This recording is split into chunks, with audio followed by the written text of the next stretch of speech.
Coba sekarang yang mengatakan budaya Jawa itu syirik siapa?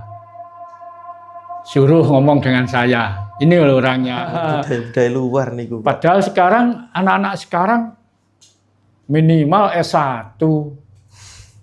Minimal banyak sarjana, waduh banyak insinyur. Tapi masih bisa dibohongi. Kalau agama itu hanya di Indonesia, Mas. Di luar negeri nggak ada. Kalau nggak percaya, coba buktikan sendiri. Hanya Indonesia. KTP ada kolom agama ini. Sebetulnya agama ini urusan ketuhanan, nggak usah dicantumkan KTP. Nah ini bisa menjadi alat politik.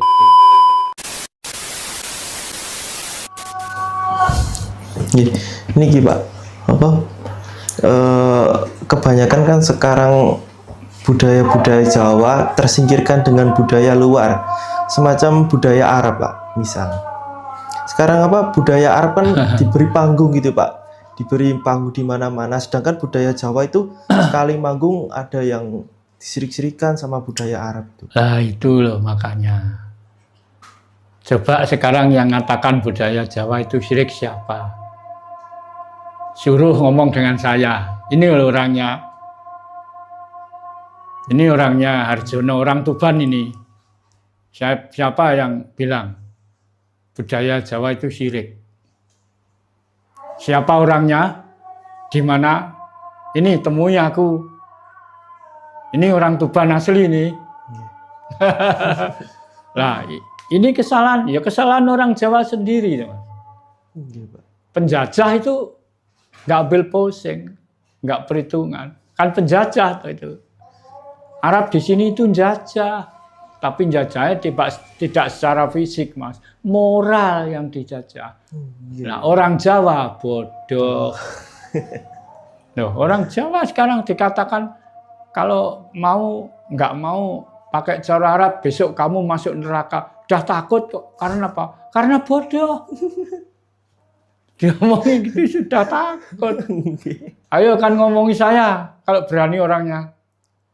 Ini kan sama dengan ada diumumkan sama dengan siapa yang mau menjadi budak orang Arab besok masuk surga kan gitu. Cuma bahasanya aja yang tidak gitu.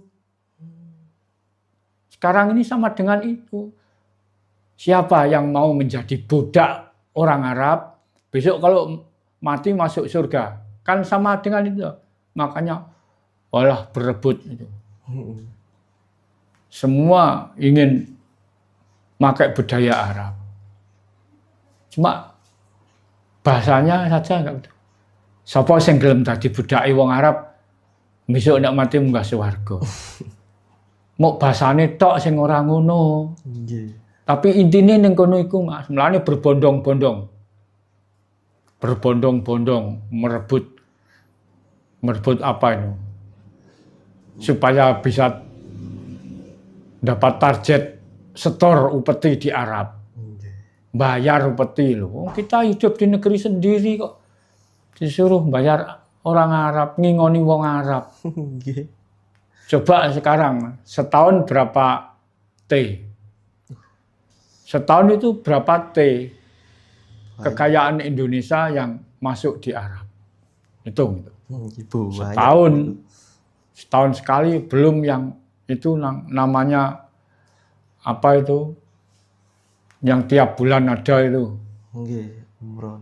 umroh itu setiap tahun. Coba setahun itu berapa triliun. Nah itu untuk pembangunan negara, pembangunan nasib bangsa. Sebetulnya Indonesia sudah nggak ada orang melarat, nggak ada orang miskin. Nah cuma ini kebodohan kita sejak dulu. Kenapa ini nggak di reformasi ini? Ini kebodohan. Jadi ya kita tidak ngusir agama. Tidak ngusir agama. Memang Indonesia tidak pernah melarang agama. Cuma sekolah negeri jangan diberi musola.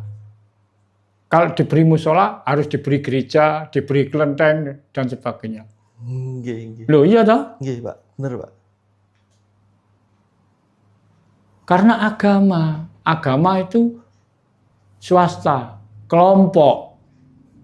Nggih, kelompok. Kalau kita bicara negara, bangsa, ya semua kita punya hak yang sama kok. Nah, ini salah kita sendiri. Sekarang yang mengembangkan budaya Arab itu orang Jawa sendiri karena bodoh. Ayo, mana orang Jawa yang katanya tadi sudah tahu budaya Jawa, sudah mengetahui? Mana buktinya? Jangan ngomong tok. Ya, masih terjebak dengan budaya-budaya luar. Ini gitu, masih terpaku. Dan dibilang kamu kalau nggak mau pakai cara Arab besok masuk neraka itu udah takut. Nah, ini hasilnya orang bodoh. Ini yang salah siapa? Ya orang tua-tua dulu. Termasuk pemerintah yang dulu. Nah, salah itu ya salah. Salah itu tidak pandang bulu, siapa saja, di mana saja, kapan saja salah ya salah. Walaupun itu pemerintah, walaupun itu orang tua, salah ya salah. Kita berbangsa bernegara ini ada aturannya. Itu sudah melanggar aturan. Makanya. Coba contohnya, kalau nggak percaya, bangsa kita ini di bawah telapak kaki orang Arab. Presiden saja dilantik, diunggul-ungguli kitabnya wong Arab. Loh, apa Indonesia nggak punya kitab? Punya. Kitab Undang-Undang Dasar 45. Itulah. Semestinya yang untuk melantik. Bukan Quran. Kenapa kok Quran? Kenapa kok buku-buku agama? Kok nggak buku kenegaraan kebangsaan? Karena sudah didoktrin. Nah, itulah. Sekarang sudah ngerti kalau didoktrin. Kenapa kok diem saja? Sekarang ini tanggung jawab anak-anak kita. Seperti sampean ini. Itu sudah dicantumkan tanggal berapa? 28 apa? Hari Sumpah Pemuda. 28 Oktober. Berbahasa satu, berbahasa Indonesia, berbangsa satu, bangsa Indonesia. Kenapa yang diterapkan, yang dikembangkan kok budaya Arab, bukan budaya Indonesia? Ayo, ini ada kewajiban pekerjaan berat bagi generasi muda. Jadi nasib bangsa dan negeri ini, besok ini, hari besok ini, di tangan, di pundak para pemuda-pemudi sekarang. Makanya harus tahu, ngerti. Nah, jadi pemuda itu besar tanggung jawabnya pada negara dan bangsa ini. Nah, sekarang masih ada orang tua yang semangat, mosok generasi mudanya nggak ada yang semangat. Jadi ku terpengaruh dengan budaya luar nih. Padahal sekarang anak-anak sekarang minimal S1, minimal banyak sarjana, waduh banyak insinyur, tapi masih bisa dibohongi orang asing, masih mudah dibohongi orang asing, coba ya, gitu loh. Ayo. Misalnya yang Jawa ya jangan tinggalkan Jawanya, yang Sumatera, Padang, yang Sulawesi, Riau. Pokok jangan tinggalkan budaya daerah. Itu kekayaan kita. Yang di Kalimantan, yang di Ambon, Maluku sana. Jangan tinggalkan, itu milik kita, kekayaan kita. Kok semua mau diringkes di bawah telapak kaki orang Arab, ini gimana ini? Makanya Jawa ini diserang terus. Kenapa yang ada sunan-sunan wali-wali hanya di Jawa? Kenapa nggak ada Sumatera kok nggak ada? Oh iya ya. Kalimantan nggak ada. Sulawesi, Papua, Bali, Lombok, Sumbawa, Sumba, Alor, nggak ada di luar Jawa. Wali dan sunan. Kenapa yang harus ditargetkan itu harus Pulau Jawa, bukan pulau di luar Jawa? Makanya itu, Jawa itu induk Indonesia, induk Nusantara. Kalau induknya diserang sudah kena, kan semuanya akan katut. mudah itu. Makanya kita sebagai bangsa Indonesia lebih-lebih orang Jawa. Jangan mau dibohongi orang Arab. Terutama anak-anak seperti kamu, generasi muda, putra-putri. Indonesia itu putra dan putri sama, punya hak dan kewajiban yang sama. Bukan kewajibannya anak laki aja. Laki perempuan kita sama. Indonesia itu enggak ada perbedaan. Sama-sama yang beda Jawa. Hanya jenisnya saja. Jadi hak dan kewajiban kita sama. Lanjut nih Pak. Sebagai seorang penghayat sejati, apa makna dari ngehayati Pak? Apakah itu hanya sebatas keyakinan atau lebih kepada cara hidup dan menyatu dengan rasa semesta? Benar. Jadi orang penghayat itu bukan untuk kegiatan belaka. Tadi harus menjiwai dan menghayati. Makanya dikatakan penghayat itu pelaku, Mas. Pelaku. Hayat itu laku. Hayat itu laku. Penghayat pelaku, Pak. Pelaku. Jadi kita sebagai bangsa pribumi, kita harus melakukan apa milik kita, hak kita. Sekarang sudah agak banyak, namun belum kelihatan. Yang di mana saja penghayat Indonesia sekarang ini sudah ada 190 lebih penghayat di Indonesia. Se-Indonesia. Makanya sekarang sudah wadahnya itu sekarang sudah diberi nama MLKI, Lembaga Luhur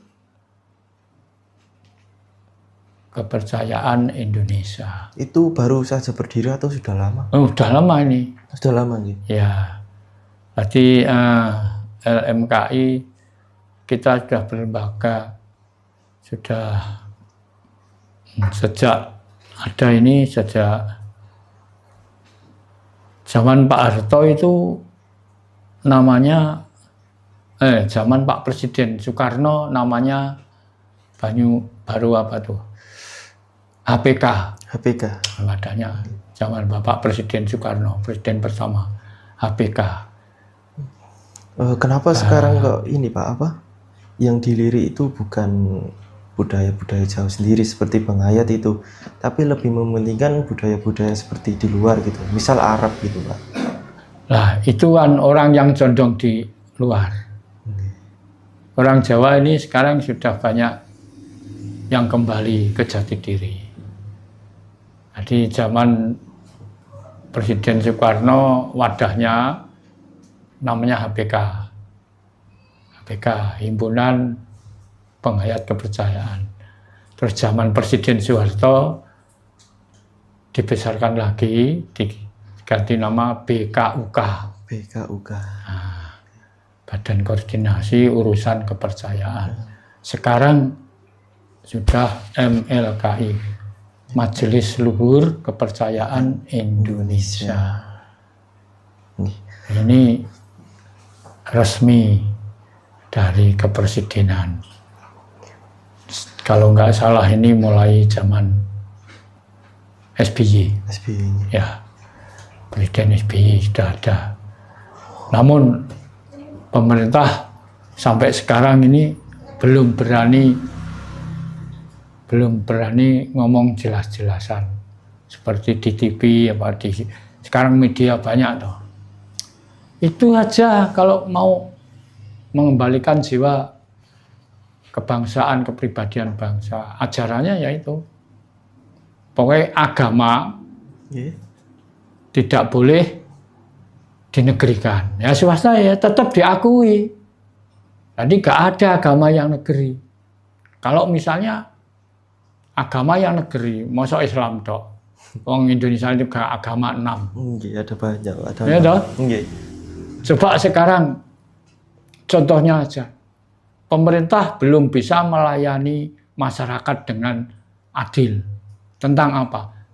Tentang pelayanan akte nikah. Nah, itu kesalahan pemerintah ini, bukan kesalahan masyarakat. Coba pemerintah memberi itu. Pemerintah melayani tentang pernikahan, akte nikah. Itu jangan dikuasakan agama. Itu salah. Makanya agama itu pendatang. Diberi tempat, diberi kekuasaan. Coba. Padahal KTP yang berkolom agama itu hanya di Indonesia, Mas. Di luar negeri nggak ada. Kalau nggak percaya, coba buktikan sendiri. Hanya Indonesia. KTP ada kolom agama ini. Sebetulnya agama ini urusan ketuhanan, nggak usah dicantumkan KTP. Nah, ini bisa menjadi alat.